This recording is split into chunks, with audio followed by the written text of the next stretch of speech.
Selmilkom, jien Ian Grek u nilqakom għal dan il-podcast imbierek min jisma' fej ħanitrattaw l-aħħar parti li qbadna l-ġimgħa l-oħra il-titlu tal-Bibja u magħna llum ħajkonna il-Pastor Paul Mizzi u il-Jonathan Bellizzi fejn bħal dejjem nistaqsu id-domandi u jalla dawn id-domandi jolqtu xi forsi domandi tagħkom li jkollkom f'qalbkom u moħħkom. Tajjeb. Ikkopru fuq is-suġġett tal-Bibja u fejn ħallejn l-aħħar darba. L-aħħar darba tkellimna rigward l-ispirazzjoni. Tista' daqsxejn tagħmilna reżumé u tfakkarna daqsxejn rigward dan is-suġġett? Iva, ovvjament nitkellmu dwar il-Bibja li hija bħala fenomenu u hija ktieb li hija huwa uniku bħala kollezzjoni ta' kodba m'hawnx bħal fid-dinja.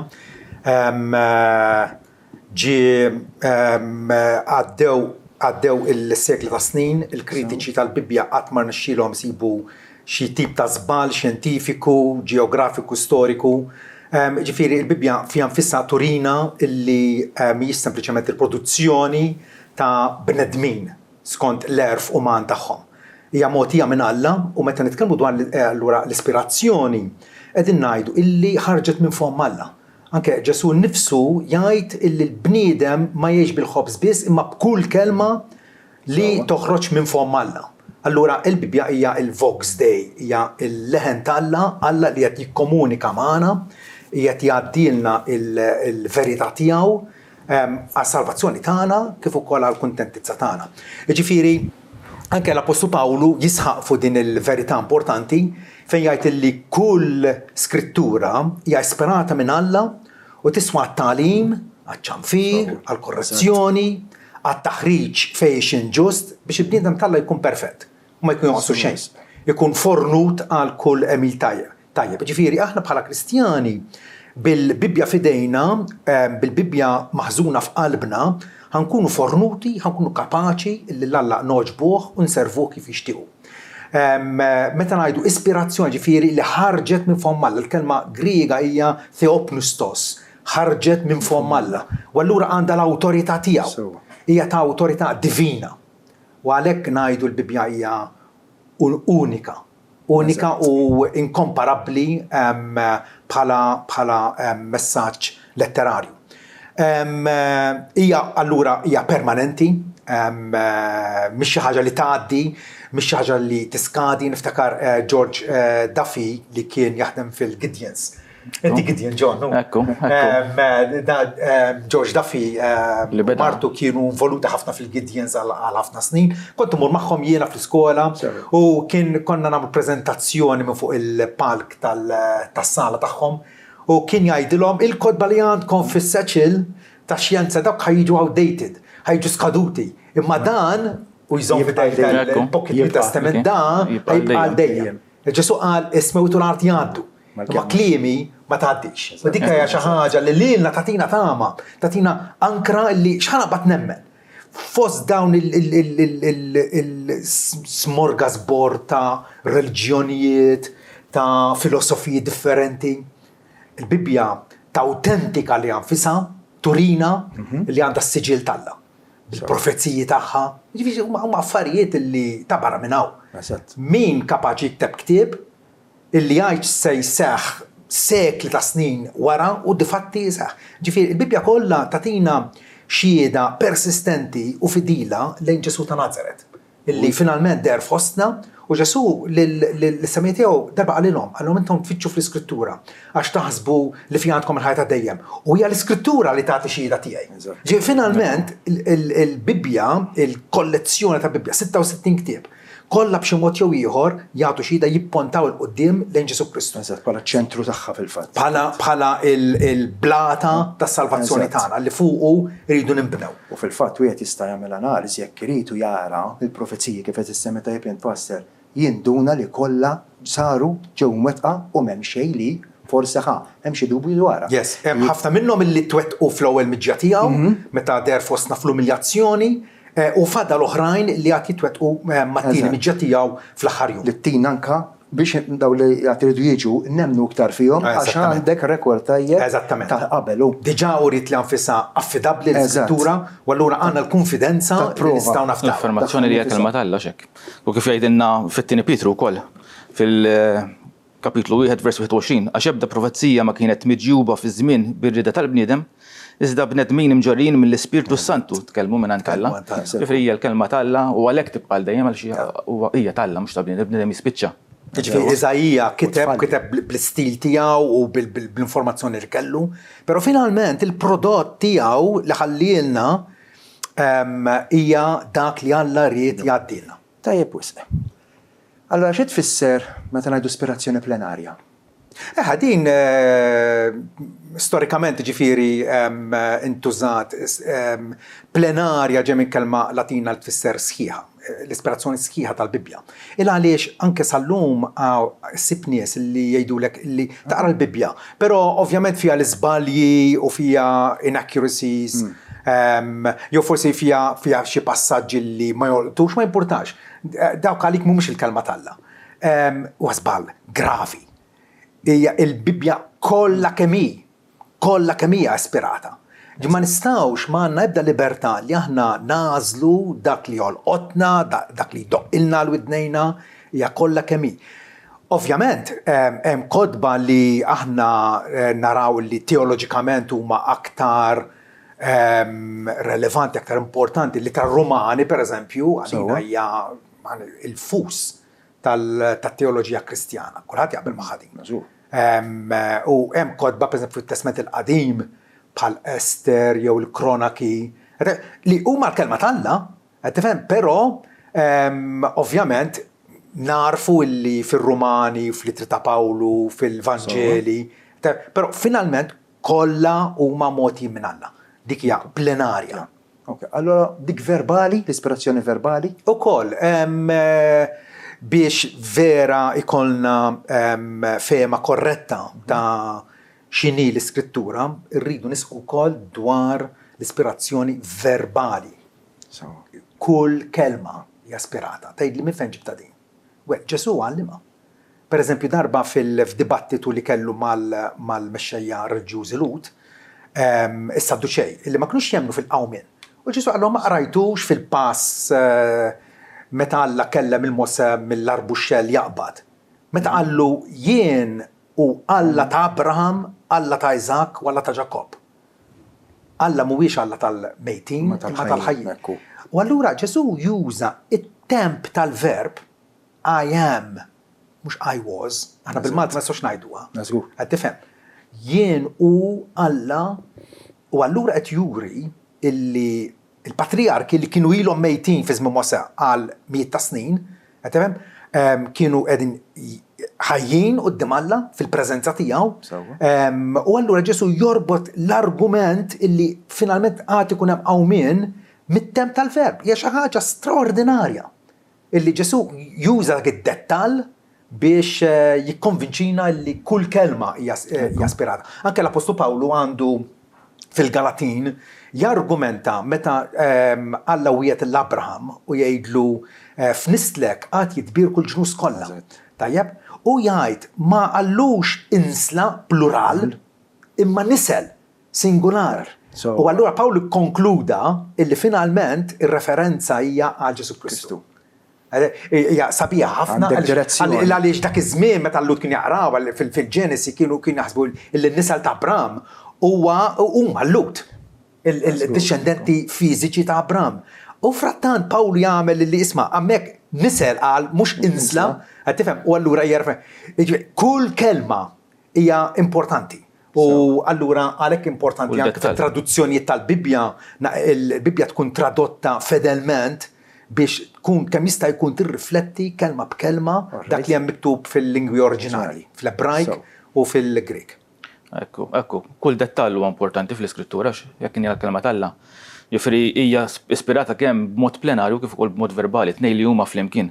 U naħseb f'Mattew ġieni f'moħħi Mattew kien siba jorina b'mod sabiħ, pereżempju Mattew kapitlu 5 minn versi 17 sa 18. Tissupponux li ġejt titkellem Ġesu hawnhekk, tissupponux li ġejt biex nabolixxi l-liġi jew il-profeti, ma ġejx biex nabolixxi, iżda biex inwettaqhom. Għax tassew ngħidilkom, sakemm jgħaddu s-sema u l-art jota waħda jew rejjen wieħed b'ebda mod mu se jgħaddi mill-liġi sakemm kollox isir. Ġifieri tagħti referenza għal mod verbali, sewwa tgħidilna jota waħda, kif ukoll dak li kien hemm miktub fl-antik sewwa jitwettaq. Għarra ġifiri ma taddix. Kull dettall. U jaħasra meta il-bniedem li hu fallibli jipprova jawweġ u jipprova forsi kritika l-infallibli. Fejn qed narawha ċara u hija ċara tul l-iskrittura kollha anke bi provi mhux xjentifiċi biss, anke bi provi ta' profezzi li twettqu kollha. Tax kien hemm waħda ma kollha twettqu daw. Tajjeb, allora x'għedu nfissru meta nitkellmu dwar sola skrittura? Sola skrittura hija jisu ovvjament hija frażi latina li tfisser bl-iskrittura biss.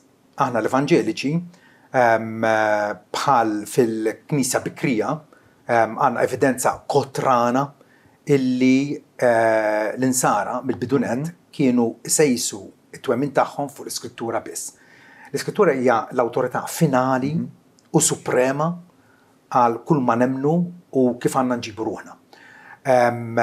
Ġifieri sola skrittura bija qegħdin ngħidu illi l-kontroversji kollha u kwalunkwe ħaġa rridu nissetiljawha fid-dawl tal-iskrittura mqazza. Ma nix qegħdin ngħidu b'daqshekk li m'hemmx awtoritajiet oħra. Il-Knisja lokali hija awtorità. Il-familja, il-missier fil-familja huwa awtorità, l-għallin fil-klassi huwa awtorità, l-pulizija huwa awtorità, il-gvern huwa awtorità. Għandna ħafna awtoritajiet li ħana nirrispettawhom u narfu li huma leġittimi. Però inkontu l-fidi tagħna din il-watchword ħanajdilha hekk sola skrittura tenna biex nżommu f'moħħna li kull ma nemnu li tkun ibbażat fuq it-tagħlim tal-iskrittura mqazza. Ġifieri kwalunkwe ħaġa li mhix malma fl-iskrittura ma nebda obbligu, anzi nkunu għadin għamlu ħażin jekk nemnuha. Inti k'eżempju wieħed, il-tagħlim medjevali illi Marija tellet is-sema burruħ il-ġisem. Ma teżistix fl-iskrittura. Ħafna affarijiet illi ma jeżistux fl-iskrittura huma emnut illum u allura din hija l-pożizzjoni tagħna. Din il-pożizzjoni tagħna. Illi kull ma nemnu għandu ikollu awtorità bbakkjat biex ngħidu hekk mill-Bibja mqazza. Hija fir-realtà l-pedament tal-Knisja. Hija l-pedament tal-Knisja. Issa sta għalina kemm aħna fidili għal dak il-prinċipju li Ġesu nnifsu ħaddan u għallem. Darba lill-Fariżej ċanfarhom. Allora intom bit-tradizzjoni tagħkom qegħdin tinvalidaw il-kelma tal-Alla, qegħdin ġibuha fix-xejn. U dik il-problema tal-Ġudajiżmu fi żmien Ġesu għadna qegħdin naraw llum illi għandek nies illi ħadnu tagħlim illi ma tistax tiddefendih mill-Iskrittura. Allura bħala Evanġeliċi aħna bla mistħija, bla riserva ngħidu le. Kull ma nemnu irid ikun ibbażat fuq il-kelma tal għax hemmhekk biss ninsab il-verità. Unħoss punt semmejt it-tradizzjoni ma jfissirx li sola skrittura telimina b'mod komplet it-tradizzjonijiet. Basta dawk huma msejsa fuq il-kelma tal-Alla. Eżempju, kull nhar taħt aħna niċċelebraw l-ikla tal-mulej. Nagħmluha minn ħadd tal-ħadd.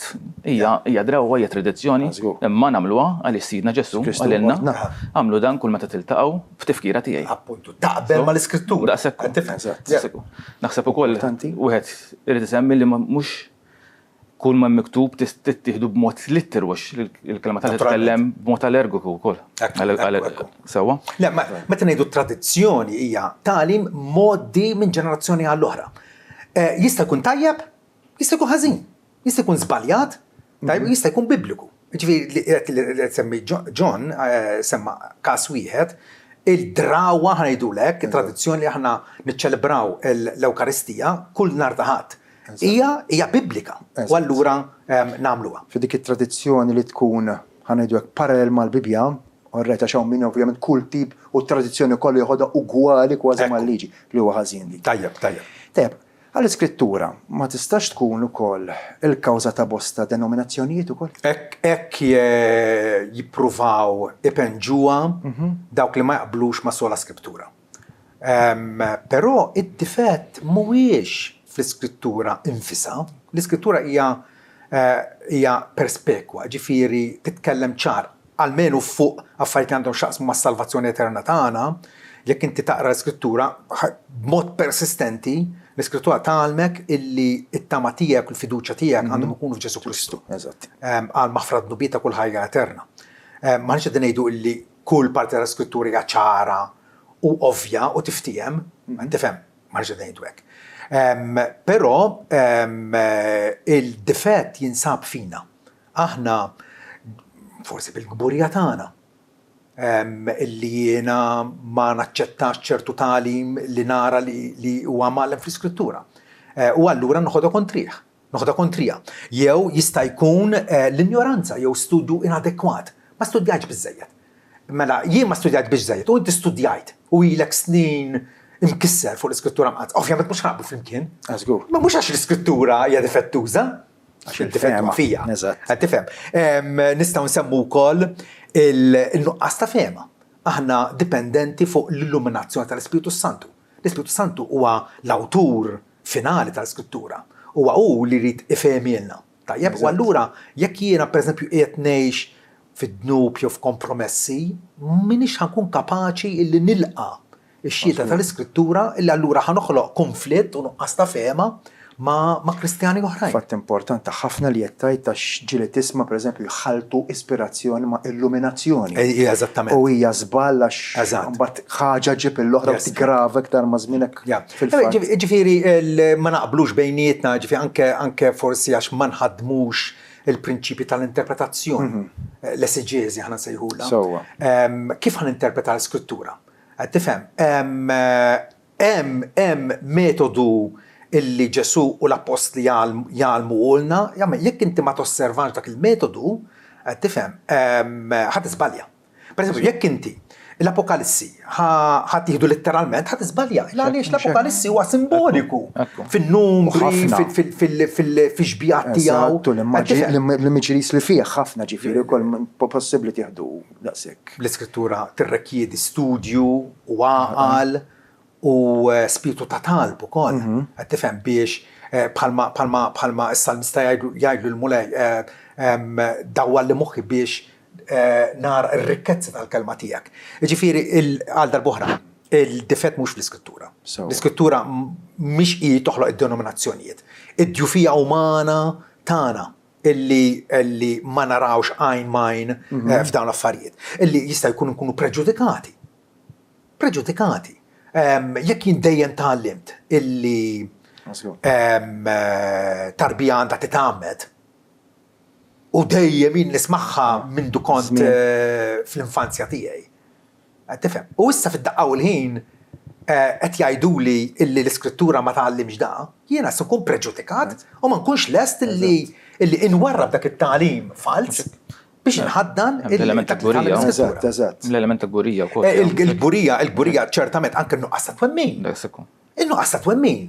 Alla qed jgħidilna illi biex ma niddubitawx u illi il-kelma talla hija msoffija, però ovvjament. Ġesu pereżempju darba lil disċipli għalihom jan nistafidi ċkejkna. Għandna bżonn nikbru, għandna bżonn ninfetħu għall-iskrittura. Jekk ħanibqgħu magħluqin, ovvjament ħajkun hemm dak denominazzjoni. U id-denominazzjonijiet huma l-espressjoni ta' id-djufija tagħna illi m'għandniex l-istess fehma, għandna anke livelli differenti ta' illuminazzjoni, għandna wkoll naħseb jiena ħataqblu miegħi hawnhekk. It-tiranija ta' tradizzjoni. Jekk jiena kont imħarreġ f'di tradizzjoni u nibda niskopri l-Bibja tgħallem xi ħaġa differenti, hemmhekk diffiċli ħafna li nammettu l-iżball, tifhem, u inħadnu u hija ħassra wkoll għax kultant isek iħossuha jridu jikkritikaw fuq dak kollu wkoll. Ġifieri tajjeb, allura għad-domanda li jmiss, x'taħsbu allura li hu l-iskop jew l-iskopji tagħna natatilna l-Bibja? L-iskop ewlieni jista' jinqasam fit-tnejn.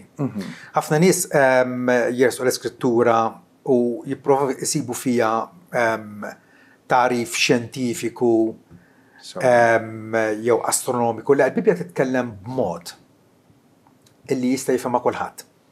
I mean, l-ikbar xjentist, Einstein, pereżempju. Seta' jaqra l-iskrittura jifhimha. U tifel li għadu kif ħareġ mis-sekondarja, li għandu edukazzjoni bażika, jista' jaqra u jifhimha. Għaliex Alla jkellimna b'mod kif nitkellmu aħna. Ġifieri anke x-xjentist ma jgħidx bħalna jitkellem, jgħid ix-xemx niżlet.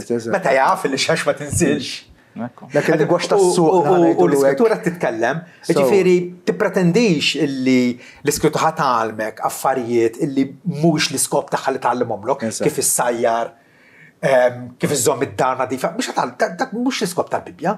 L-iskop tal-Bibja primarjament huwa dak li Pawlu jeluċida b'mod ċar ħafna. Meta l-Timotju qallu li inti minn tfulitek, anzi mill-infanzja tiegħek ilek mitla tal-iskrittura li kapaċi tagħmlek għaref għas-salvazzjoni li permess tal-fidi fi Kristu Ġesu. L-iskop primarju u fondamentali tal-Bibja hija li tintroduċina ma' Ġesu Kristu is-Salvatur tagħna. Li nsiru nafuh, illi nkun nafu minnu, illi huwa Alla minn Alla, dawl minn dawl, Alla veru minn Alla veru, illi għalina l-bnedmin għas-salvazzjoni tagħna, niżel mis-mewwiet, għex ħajja perfetta fostna, u bil-mewt u l-passjoni tiegħu kisibna lura għal Alla. U bil-għawmin glorjus tiegħu Alla wera li dan huwa salvatur, l-uniku salvatur adekwat u kwalifikat biex jaqlana mill-kundanna, mill-ħtija tad-dnub u jippreżentana quddiem il-missier irreprensibbli, perfetti, bojot bħas-silġ. Għaliex bid-demm imxerret tiegħu fuq is-salib għalanna il-maħfra. Dak huwa l-iskop primarju. Imbagħad hemm ukoll skop sekondarju. Appena jiena ġrejt lejn Ġesu biex insib il-fidwa tiegħi fih u l-ħajja eterna tiegħi fih. Imbagħad l-iskrittura, l-bqija tal-iskrittura tgħallimni kif għandi ngħix biex noġob il-Alla. Ġifieri biex jiena nkun ittrenjat ħalli b'dixxiplina u fil-biża' Alla nieħu deċiżjonijiet tajbin, nitgħallem kif inħobb lill-proxmu tiegħi, kif inħobb il-Alla, kif inqimu. Ġifieri dan it-tagħlim kollu huwa biex appena jiena ksibt relazzjoni ħajja u vitali ma' Alla, issa kif ħammantnija din il-relazzjoni, din il-ħbiberija. Issa li Alla laqani fil-familja tiegħu u għamilni wilt adottiv tiegħu, kif għandi nġib ruħi. U allura għalhekk Pawlu jkompli jgħidlu l-Timotju u jgħidlilna wkoll illi l-iskrittura tiswa biex tgħallimna, tikkorreġina, iċċanfarna fejn hemm bżonn u tħarriġna biex minn ġurnata għall-oħra ngħixu ħajja illi ta' bilħaq tigglorifika lil-Alla. Sekol l-ittra tar-Rumani kważi tibdik qed torik xint, torik il-progress u fl-aħħar finalment kif għandna nkunu. Eżattament. Hemm sabiħ fil-kelma tal-Alla, parti li ċentrata fuq Ġesu Kristu hija ċentrata madwar il-bniedem ukoll biex il-bniedem Alla taħ l-essenza li għandu bżonn biex jkompli jikber fil-kelma tal-Alla kollu. Jiena naraħħa isek inti meta tmur tixxi kwalinkwa tip ta' appliance, miegħu għatik manual. Sewwa biex tkun taf il-funzjonijiet ta' din l-appliance. Alla biex jorina lilu nnifsu. I mean, tista' saqsi kull min trid jgħidlek jiena nemmen f'Alla. Sawa, imma minnu Alla tiegħek, jekk mhux Alla tal-iskrittura mhux Alla vera. Il-manwal tal-ħajja ta' Sawa, ġifieri l-iskrittura għadhem biex tallimna dwar Alla dwaru nnifsu. Torina l-qada tagħna kif tgħid tajjeb Paul. Twassalna għal għand Ġesu Kristu, għax fl-aħħar mill-aħħar l-iskrittura kollha tippunta lejn is-Salvatur. Ekku, ġifieri fi ftit kliem l-iskrittura ingħatat biex narfu lil Ġesu ta' Nazaret bħala s-Salvatur tagħna u appena nkunu salvati minnu u allura ngawdu l-maħfra, issa kif se ngħix bħala bniedem salvat. Eżatt. Tajjeb. Ngħaddu għall-aħħar domanda. Iva. Wara da kollu allura, wieħed personalment kif jista' japprofitta ruħu mill-iskrittura mqazza? Kelma waħda jien għandi. Aqraħħa. Eżatt. Aqra. Iva, anke U tipprattika. Mhux hekk. John Wesley, Susanna, li kella 17 tifel. Ija, u hekk kienet tgħid ġifieri, aqraw prattika. Ġifieri dik huwa s-sillabu ħanejdu hekk, illi Alla tagħna. Ġesu kien iħobb jiddeskrivi l-disċipli tiegħu bħala disċipli x'inhu? Huwa student. Aħna studenti fl-iskola ta' Ġesu. Għandna bżonn nitalmu, mhux kollha wasalna fl-istess grad, qed tifhem, però nilqgħu l xulxin bħala aħwa fl-istess familja talla, u allura Alla ta' nisma' dan huwa it-talim. Għalhekk il-Knisja lokali kull fejn għandek kongregazzjoni ta' aħwa, l-iskop tagħhom għandu jkun biex jagħtu qima lill-Alla u jkomplu jkunu arricchiti fil-kelma tiegħu. Hawnhekk għandi ktieb ta' Arthur Pink li huwa awtur Kristjan famuż ħafna. Maqlub għal Malti mill-ħabib tiegħi Joseph Farrugia. Huwa ktieb fenomenali da. Ok, mhux xi volum 20, però għandek niggwadanjaw mill-kelma. Kif nista' jiena napprofitta ruħi, hija l-mistoqsija tiegħek propja, kif nista' napprofitta ruħi mill-Bibja. Ħafna nies japproċċjaw b'mod kritiku biex isibu l-iżbalji, ma fi żbalji, u dak huwa ħella ta' ħin. Eżatt. Qed tifhem. L-iskrittura hija mogħtija biex titratta kull aspett ta' ħajtek. Anki jekk tara l-werrej hawnhekk, l-iskrittura wid-dnub. Meta inti tibda taqra l-iskrittura tibda tixlik, tibda tara fejn qed tonqos. Forsi hija kwistjoni ta' kburija, ta' superfja, ta' il-sin laxk, ta' fennafiera, immoralità. Ġibek konxju ta' dnub illi jifridna minn Alla. L-iskrittura u Alla, min u Alla? Dija mistoqsija mill-aktar importanti il għaliex mhux li naħseb jien dwar Alla, li naħseb jien dwar Alla minn nifsi. Ħan nispiċċa b'xi idolu falz. L-iskrittura turina min u Alla sabiex nkunu kapaċi naduraw fl-ispirtu u fil-verità. L-iskrittura u Kristu. L-iskrittura kif ġadna tlaqqana ma' Kristu. Tlaqqana ma' Kristu. Il-profeti tkellmu dwaru minn qabel ma twieled, l-apostli x'għandruh għandna l-iskrittura u t-talb. Kif għandi nikkomunika ma'Alla, kif għandi nirsaq li Alla bit-tifħid tiegħi, bir-ringrazzjamenti tiegħi, bl-interċessjoni tiegħi, l-iskrittura l-opri tajba.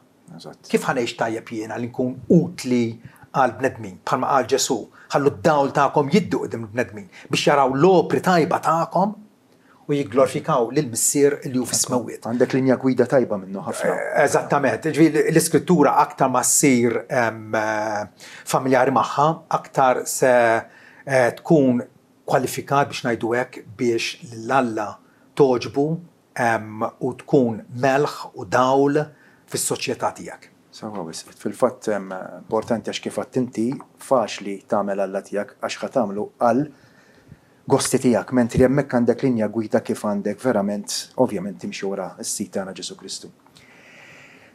Nirringrazzjakom għal darb'oħra li kontu magħna, grazzi Pastor Paul, grazzi Jonathan Bellizzi tal-li kontu magħna u lqajtu l-istedina. Nirringrazzjakom, nistedinkom għal podcast li jmiss imbierek min jisma' sadattant, saħħa u barkiet f'sidna Ġesu Kristu.